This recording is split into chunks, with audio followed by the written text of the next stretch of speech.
everyone, welcome back to Naomi's Bookshelf. Today we're going to talk about my top 10 recommendations that you would read for Buzzwordathon in July.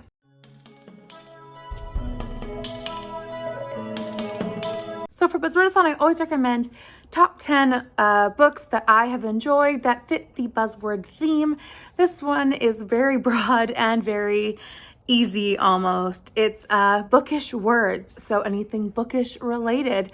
So for this one, I always go with Agatha Christie, and for this one I had to go with Miss Marple. It has to be classic, it has to be simple, so I'm gonna go with Miss Marple Tells a Story. Were you thinking of a different one? If you're an Agatha Christie fan, I would bet that you were thinking of The Body in the Library. This is one that everyone would assume, and I would highly recommend this one. This is another Miss Marple. It's her shortest book, and I think it's a great one. It's really interesting, and I highly recommend. It's where a body shows up in a library, and instead of immediately trusting the police, the woman whose library this is, she immediately says, "Oh, we'll have the police, but I'm also going to call my friend Miss Marple." So it's really fun and really enjoyable. But also, in this one, Miss Marple Tells a Story. It's one of the stories in the Regatta story and other short stories. Let me just make sure I have the collection right. So it's the Regatta Mystery and Other Stories collection, and it's where she is telling a story about basically this man who comes to her because he has a client who's about to be basically convicted of murder, and he tells her the situation, and she's basically given all the details. I figured it out with her, and I was actually really happy. I liked it a lot, and I would also really recommend Miss Marple Tells a Story if you've already read The Body in the Library and you'd like a short story of Miss Marple. So really recommend. And funnily enough, these are the only two titles in all of Agatha Christie's work that have a bookish word in the title. Who would have thought? But highly recommend Miss Marple if you've never read her before. I'd also recommend A Good Girl's Guide to Murder series. This one is by Holly Jackson. I have raved about this book series on my channel. I have loved this trilogy. The first book is called A Good Girl's Guide to Murder, and I would recommend that because guide is a kind of book.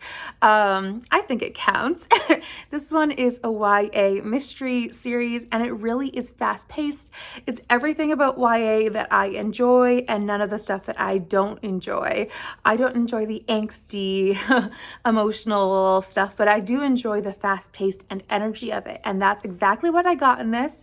It's about a girl who's trying to look at a cold case or an old case for her high school project, and basically she reinvestigates all the information even though the case has been solved years ago by the police department. Very interesting. I really love how fast-paced it is, and literally I could not put it down. I highly recommend checking it out, and I think it is well worth the read, and I don't think you'll want to stop, or if you do stop, you should continue on into the rest of the series. The nonfiction that you should read is The Diary of a Young Girl by Anne Frank. This one is obviously nonfiction, and this one is the hard-hitting nonfiction, which is The Diary of Anne Frank. It is very powerful, and it is it's very touching if you've never read it. I hadn't read it as a teenager. Somehow it missed me through school. I was homeschooled, and somehow it wasn't part of my reading curriculum, as I did a book-based curriculum, but it just wasn't part of it, and I read it as an adult, and I'm very thankful that I have now. But I would recommend it if you have not read it at all, or if you would be interested in a reread. Another one I'd recommend is The Book Thief by Marcus Zuzak. This one I really enjoyed. This one's a bit thick, but I think it's wonderful. I think even though people are sometimes thrown off by the idea that the perspective we're learning through is death, I think it's really interesting because we don't have that first person narrative, but we also have that all-knowing narrative that we see these characters through, of Liesl, who is basically a foster child coming into her family, and she is meeting her new parents, and she is going straight into this little town in Germany and what's it like on that side of things. It's very interesting, and I really enjoy the perspective it shows, and it is a YA historical fiction, but I do think it is something that is really, really interesting to read if you've never read it before or have heard of it before. Another book I'd recommend is actually a graphic memoir called Something New, Tales of a Makeshift Bride. This one's by Lucy Kisley. This one was basically her memoir of when she was trying to throw together her wedding, or try to get together the details, and all of the events and how she put together all the little details of it. It also shows interesting facts that she's found and how she decided to put together certain events and how she chose what's important to her and traditions and all those different things. It was interesting in a way, and also I'm not one who is planning a wedding, so in some ways it wasn't. But it was something that I think would be very interesting, as something that you're interested in. Also, as a graphic novel, it was quick to read, so that's another positive of it. And it does have the word tales in the subtitle, so I would count that. Books by Kwame Alexander is one I probably recommended a few times. I think I have. But this one is a book, a middle grade, about a boy who loves soccer, but he is definitely not enthralled with books. And it is a spoken word book. I listened to it on audio, and that was a brilliant way to listen to it or read it. I really enjoyed this one. I think it's fantastic when it comes to having another voice. It is by person of color, but Kwame Alexander is a Black author, and I thought it was really interesting to have his perspective. And it is like a love story kind of, where he is learning about books and he's trying to impress a girl, but also about this struggle between sports and knowledge. And I thought it was really interesting, and I would recommend it if you wanted to. It's really short because it is a spoken word, and I think the audiobook was fantastic, like I said. Weird Things Customers Say in Bookshops by Jen Campbell was a fun one. This one is also nonfiction, but it's really just little pages of things that customers have talked to her about in bookstores. And one that stands out in my mind is where the customer asked, "Where are the books by Jane Eyre?" Which, I mean, if you have read classics, you know that Jane Eyre is a title, not the author. So it's just funny things like that. So it's just a short book about those things. And if you're at all interested in the things that people have said in bookstores, this is a book for you. Jen Campbell's also a booktuber. I've watched some of her videos, and I will link her down below so you can go find her there. But I will definitely recommend reading this one. I thought it was very interesting, and it made me laugh because some of those questions or some of those things they said were just ridiculous. Favorite African Folktales, which is edited by Nelson Mandela, was a little gem that I found in a thrift store, and I would highly recommend finding a copy yourself and reading it. This one is African mythology, and African mythology was typically spoken and passed down by oral tradition. And I found that this was a very interesting book as it was written down and passed down this way, and Nelson Mandela and I guess a team edited it, collected it, and put it into a book of stories that you could read and learn about the African culture and different parts of Africa. So not just one country or another, but all over. And I found it to be so interesting and so wonderful.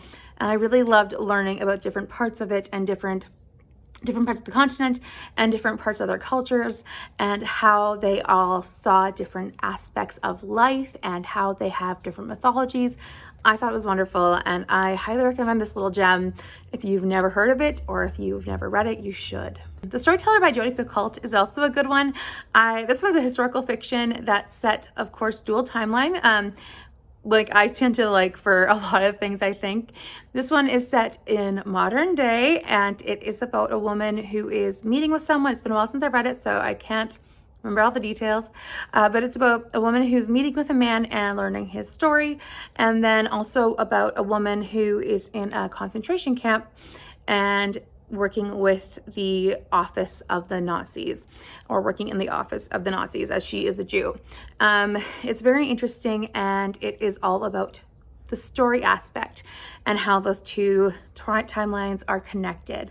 I found it to be very interesting, obviously hard-hitting as concentration camps and Nazis are involved, but very powerful. I found it to be very interesting, like I said, and I would recommend it. The last one I would recommend is the Murder Mystery Book Club by C.A. Larimer. This one I have really enjoyed, although I haven't reread it as it's been newly published. It used to be the Agatha Christie Book Club or Murder Mystery Club, and now it's going to be the Murder Mystery Book Club. And I am really excited about these series. I love how they took Agatha Christie and spun them on their heads. So this is a book club about murder mysteries, and I am excited to recommend C.A. Larimer's work, even if I haven't reread the newly branded titles. So I need to reread them, but I would still recommend them without a doubt because I loved the nods to Agatha Christie before, and I'm sure that they are brilliant still. So I'd highly recommend that. Anyways, so I have a couple options for this week. I have one audiobook, which I have. It's called Little Bookshop of Murder, and it is by Maggie Blackburn, I think is the author's name. This is one that I had picked up on audio. It's like a cozy mystery. I don't know anything else, and I don't really need to. I am okay with that. I might just put it on as audio and see how it goes. I probably should get to it since I did purchase it. I also have another selection, which I hopefully will get to. One of them is the Iliad. I have been reading some ancient literature, and the Iliad, another term for Iliad or definition, is a long narrative, which I would consider a book. So an Iliad, I guess, would be another word for book. I'm gonna go with that. So I might read the Iliad as an audiobook. I also have Book Lovers by Emily Henry, so book in the title. But then I also have as an ARC The Pirate's Wife. I need to check out the author's name quick. This author's name is going to be a bit of a journey, so give me 1 second. The author's name is Daphne Palmer Giannakopoulos. It's a Greek name, I can tell.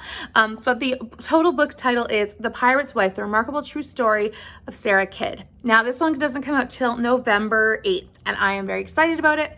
It's very short, it's just under 300 pages, but the true story behind Sarah Kidd and The Pirate's Wife, it just sounds very intriguing to me, and because it says story in the subtitle, I might just go for that one anyways in July, and I probably will, to be honest.